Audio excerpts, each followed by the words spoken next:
Ya, adik-adik semuanya, hari ini kita akan belajar topik kita kimia bagian yang kedua dari abang. Ya, topik ini tentang nafza, narkotika, psikotropika, dan zat aditif.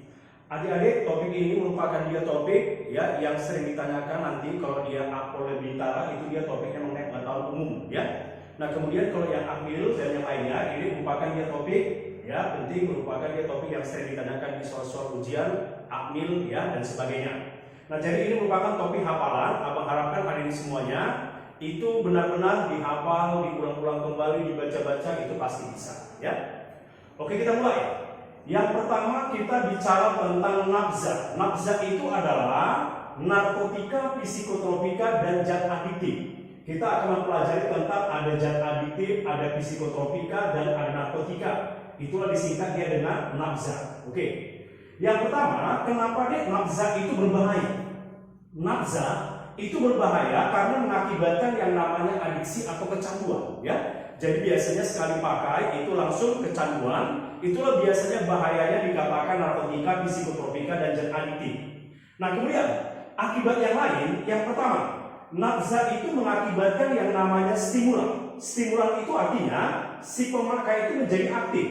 Akibat yang terjadi adalah tekanan darah itu akan naik, jantung semakin cepat berdebar, kemudian gelisah, emosi, dan sebagainya. Itulah dikatakan namanya gejala stimulan, ya, stimulan atau menjadi aktif. Contohnya itu biasanya orang yang pakai ganja, sabu-sabu, ekstasi, heroin, kokain, dan lain-lainnya.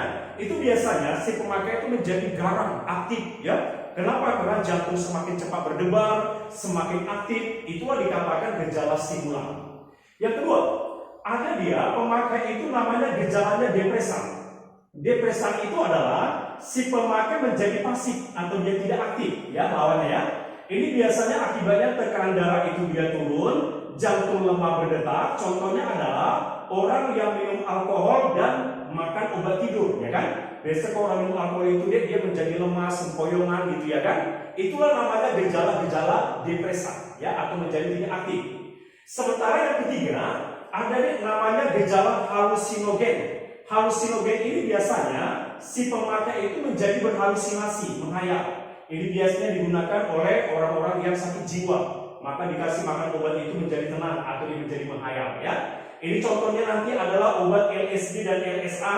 Ini biasanya adalah obat-obat untuk yang sakit jiwa ya. Itu dikatakan dia bersifat halusinogen. Oke. Nah, kemudian yang kedua, coba kita mulai dia untuk narkotika. Narkotika ada undang-undangnya, Undang-Undang Nomor 22 Tahun 1997. Ini kamu hafal ya, bahwa undang-undang narkotika itu Undang-Undang Nomor 22 Tahun 1997. Di mana di sana jelas si pemakai, si peredar, si penada, si penjual ini akan diproses oleh polisi. Jadi sekedar pemegang aja pun, sekedar memakai aja pun, atau dia menjual, itu semuanya akan diproses, ada undang-undangnya dan ada hukumnya berapa ya, dan tergantung daripada berapa banyaknya dan apa jenisnya. Nah, kemudian contoh daripada narkotika. Kalau dikatakan narkotika itu biasanya diperoleh dari alam. Contoh ganja itu diperoleh dari tumbuh-tumbuhan ya. Jadi segala sesuatu yang diolah dari alam itu namanya golongan narkotika. Jadi contohnya ganja, morfin, kokain, heroin, opium, itu semuanya adalah diolah dari alam ya. Dan itu adalah dikatakan golongan narkotika. Dan sifatnya itu umumnya adalah bersifat stimulan. Artinya si pemakai itu dia menjadi aktif ya. Itulah dikatakan dia bersifat gejala stimulan yang namanya dia narkotika ya. Kemudian yang kedua psikotropika. Undang-undangnya Undang-Undang Nomor 5 Tahun 1997. Itu dia Undang-Undang Psikotropika. Itu apa ya? Biasanya di sana tertulis ya, si pemakai, si penjual, si penada, si pengedar akan diproses oleh polisi. Ya, sekedar menyimpan aja pun akan diproses. Memakai lagi, apalagi menjual atau dia beredar, ya, itu pasti akan diproses. Kalau psikotropika itu biasanya diolah dengan cara kimia. Beda dengan narkotika. Narkotika tadinya diolah dari alam ya. Kalau psikotropika itu diolah dengan cara reaksi kimia atau dia dengan cara mencampurkan ya. Biasanya nanti di sini contohnya itu adalah sabu-sabu, ekstasi, golongan-golongan amfetamin ya. itu semuanya adalah dikatakannya dia golongan psikotropika. Jadi segala sesuatu yang diolah dengan cara reaksi kimia, maka itu adalah golongan psikotropika. Sedangkan kalau dari alam diolah, ya itu dia namanya adalah golongan narkotika. Ya, sifat psikotropika umumnya bersifat stimulan dan depresan. Jadi ada yang bersifat aktif, ada juga yang bersifat namanya dia melemahkan. Ya, itu dia dikatakan psikotropika. Nah, sedangkan zat adiktif, ya adiktif ini dia undang-undangnya belum ya, ini nggak ada, ya jadi artinya ini, ya kalau zat adiktif ini ada aturan-aturannya. Ya adiktif ini kenapa dia termasuk berbahaya? Karena juga dapat menimbulkan adiksi.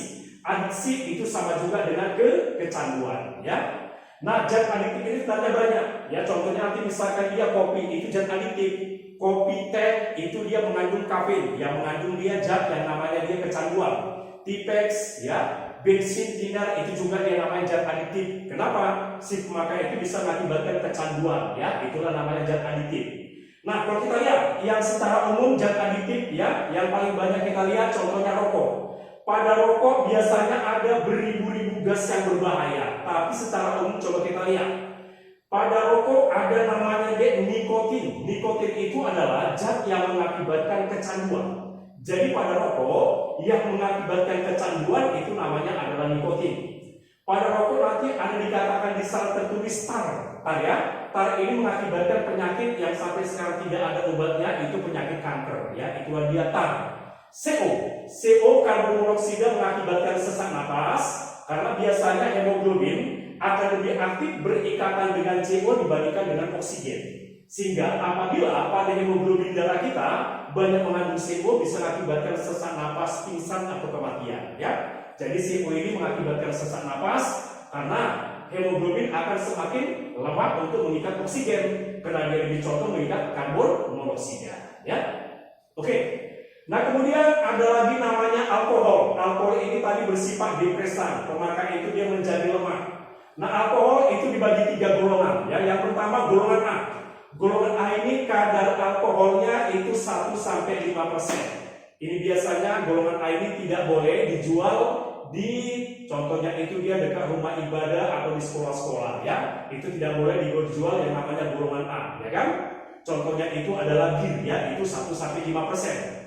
Golongan B itu kadar alkoholnya itu 5-20%, ya. Ini contohnya whisky. Ini biasanya hanya bisa dijual di kafe dan diskotik, ya. Itu ya, di luar daripada itu nggak boleh, ya. Kandungan alkohol 5-20%.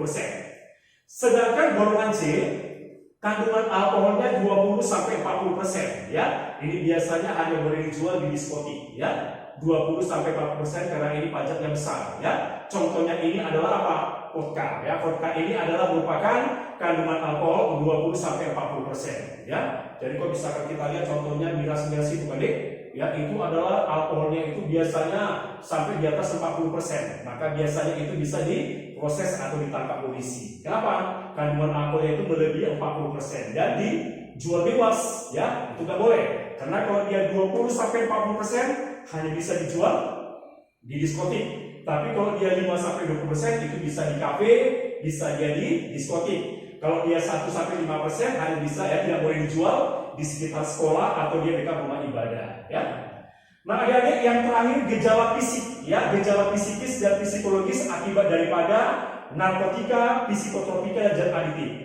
Gejala fisikis, gejala fisik berarti gejala yang tampak. Nah, yang tampak itu biasanya bisa kita lihat badan menjadi kurus, kulit kering, mata merah, berkeringat, kejang-kejang, atau badan bergerak-bergerak gitu ya kan, aktif ya, atau misalkan dia seperti ganas, emosional dan sebagainya, itu adalah gejala fisik. Gejala fisikis itu adalah gejala yang tampak, yang bisa langsung kita lihat.